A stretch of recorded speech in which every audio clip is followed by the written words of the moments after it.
It was a day like no other. January 15th, 1966, the day Nigeria changed forever. At 2 a.m. in the morning, a group of young, idealistic soldiers, led by majors and captains, moved in the shadows towards their designated targets. Some moved with precision, others with confusion, but they all had one mission: to overthrow the democratically elected government of Nigeria. They were about to do the unthinkable, but with their mission clear, their targets marked, they went to work. But what happened that night left a trail of blood, betrayal, and the nation forever changed. In all, over 22 victims. It will be the bloodiest coup Nigeria has ever experienced. This is the story of how 9 men plotted Nigeria's bloodiest coup and changed Nigeria forever. To effectively do justice to this story, I shall be breaking this story into parts.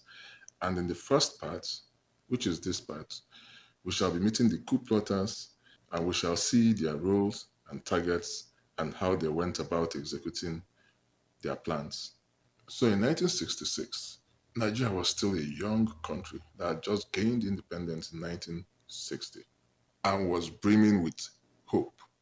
But these 9 soldiers, hot-headed, idealistic, and determined, saw the corruption, the election irregularities, the unprecedented and violent killings in Western Nigeria, and believed that the nation was on the brink of collapse. So they set about on a mission to cleanse the nation by overthrowing the existing government and installing a new one headed by their preferred candidates who they felt would lead the country in the right direction. So they divided themselves into 4 units, each unit to strike in a different part of the country. The first unit will strike in northern Nigeria. The second unit will strike in Lagos. The third will strike in Ibadan, the capital of western Nigeria. And the fourth unit will strike in Enugu, the capital of eastern Nigeria. So who were these men and how successful or unsuccessful were their executions of their plans? Let's start with the first unit, whose target was Kaduna, the capital of northern Nigeria. The coup in Kaduna was led by this man, Major Chukwuma Kaduna Nzogu, along with Major Timothy Onwatuegu and Captain Ben Bulie. There were 3 of them. So Major Chukwuma Kaduna Nzogu, the 29-year-old infantry and intelligence soldier, was charged with leading the operations in the north. His primary assignment was to neutralize the most powerful and influential man in Nigeria at the time, Sir Ahmadu Bello, the Sardauna of Sokoto and Premier of northern Nigeria. Nzogu prepared for this mission with Operation Damisa, whereby he organized the 2-day military night exercises to train his unsuspecting soldiers. On the second day, the D-Day, he led this group of soldiers, most of them unaware of what they were about to do, to a military exercise at the official residence of the premier. Once they got to the premises, he bombed his way into the house and executed Sir Ahmadu Bello, along with his wife and other casualties. He was the first to successfully complete his mission, and then he waited for news from the others. Major Timothy Onwatuegu's duty in the north was to lead a small band of soldiers to assassinate the other Nigerian officers or politicians outside of the Sardauna deemed to be a threat. These officers included Brigadier Samuel Ademulegun, the GOC of the 1st Brigade, and Colonel Ralph Shodeinde, the commanding officer of the Nigerian Military Training College, Kaduna. Onwa Tuegu drove to the residences of both soldiers and executed them. He even executed Brigadier Ademulegun along with his wife. His mission was successfully completed. Now, the 26-year-old Army engineer, Captain Ben Bullier, was charged with taking control of the 1st Brigade headquarters and all radio and TV stations in Kaduna. He charged his men to the 1st Brigade headquarters and took control of it. Then he also took control of the Nigerian Broadcasting Corporation (NBC) and the Kaduna Telephone Exchange, thereby successfully completing his own mission. Now, with each of these individuals successfully completing their tasks in the north, the coup in northern Nigeria was successful. But for the overall coup to succeed, those in southern Nigeria had to also succeed in their tasks. However, in southern Nigeria, the story will be different. Now, the young soldiers broke southern Nigeria down into 3 units. Each unit will strike in a different region of southern Nigeria. One will strike in Lagos, the capital of Nigeria.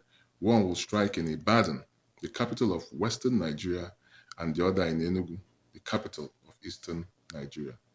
Now, the Lagos unit was led by Major Emmanuel Ifajuna, along with 4 other majors, which include Major Donatus Okafor, Major Humphrey Chukwuka, Major Christian Anuforo, and Major Dewale Ademoyega. Ifajuna's role was to neutralize the Prime Minister, the Finance Minister, the GOC of the Nigerian Army, and the COs of the 1st and the 4th Battalion. Ifajuna successfully led his team to the residences of the Finance Minister, Festus Okotie-Eboh, the Prime Minister, Tafawa Balewa, and arrested them. He then put them in his vehicle and proceeded to Ikoyi Hotel to eliminate the COs of the 1st and 4th Battalion. On his way to this hotel, something strange happened. Somebody flagged him down, and on looking closely, he noticed that it was Brigadier Zach Mai Malari, the GOC of the 2nd Brigade. But unfortunately for this man, who had been hiding in the bush and who only came out to flag him down when he recognized his car, because he was Ifajuna's direct boss. So he was happy to see him, not knowing that he was part of the coup that he was escaping from. Ifajuna gunned him down and proceeded to Ikoyi Hotel, where he successfully gunned down the commanding officer of the 4th Battalion, Lieutenant Colonel Lagama. However, something went wrong.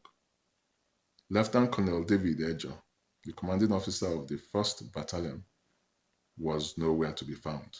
He was missing, and Ifajuna did not have time on his hands because he still had the GOC of the Nigerian Army to execute. So he had to return to the GOC's residence to execute him.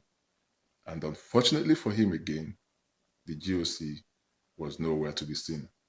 And these 2 soldiers that he missed will later champion events that would haunt these coup plotters forever. However, much later in the day, Ifajuna and his team will gun down the Prime Minister, Tafawa Balewa, and the Finance Minister, Okotie-Eboh.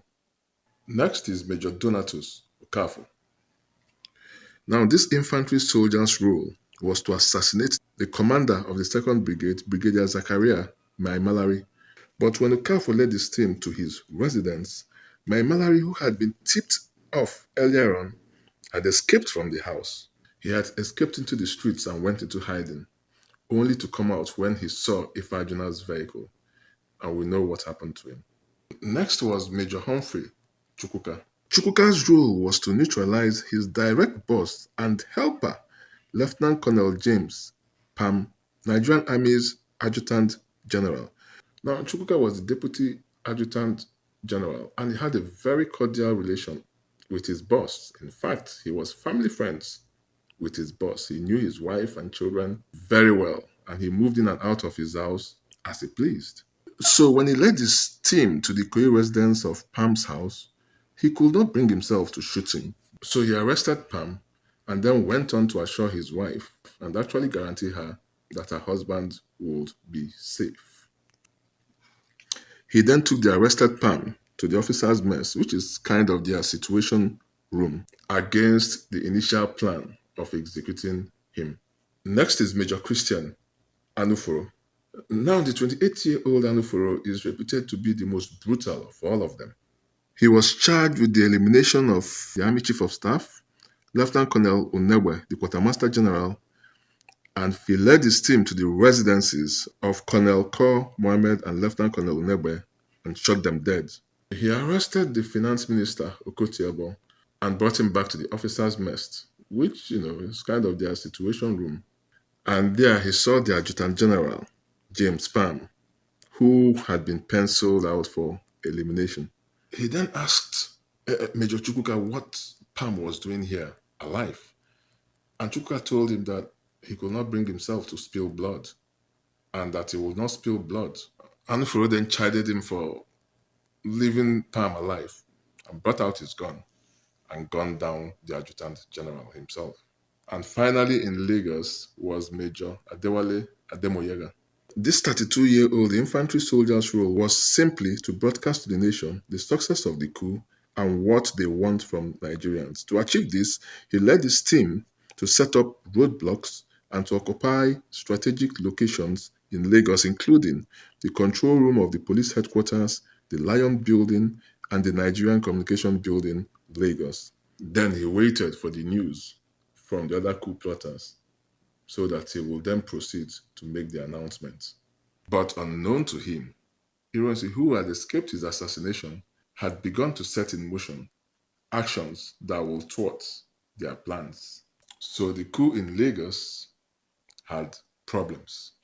Next is Ibadan, the capital of Western Nigeria. Captain Emmanuel Nwobosi led the team in Ibadan. His role was simple: contain the deputy premier and the premier of Western Nigeria. He drove to the house of the deputy premier, Chief Fani Kayode, and arrested him. Then he led his team to the house of the premier, Chief Ladoke Akintola, to contain him. But Akintola, who had been tipped off, had armed himself and fortified his house like a fortress and would not go down without a fight. After a long exchange of firepower between Nwobosi's troops and Akintola's guards, Akintola's ammunition finally ran out. And it was only because his firepower had run out that he was overpowered and gunned down. The Ibadan coup was successful. And finally in southern Nigeria was Enugu. And the Enugu unit was led by Lieutenant Colonel Jerome Oguchi. And his target was simply to contain the premier of eastern Nigeria, M.I. Okpara. But Oguchi failed in his mission. Meanwhile, Nzogo in the north, who had successfully executed the coup in northern Nigeria, waited and waited and waited for word from the south, which never came. The coup in southern Nigeria had encountered insurmountable problems. The coup in southern Nigeria had failed. However, after waiting for a very long time, Major Chukwuma Nzogo decided to take the bull by the horns. He decided to take control of northern Nigeria in exclusion of southern Nigeria. He then took matters into his own hands and made a broadcast to northern Nigerians. In the next video and in part 2 of this series, we shall listen to this broadcast and analyze it.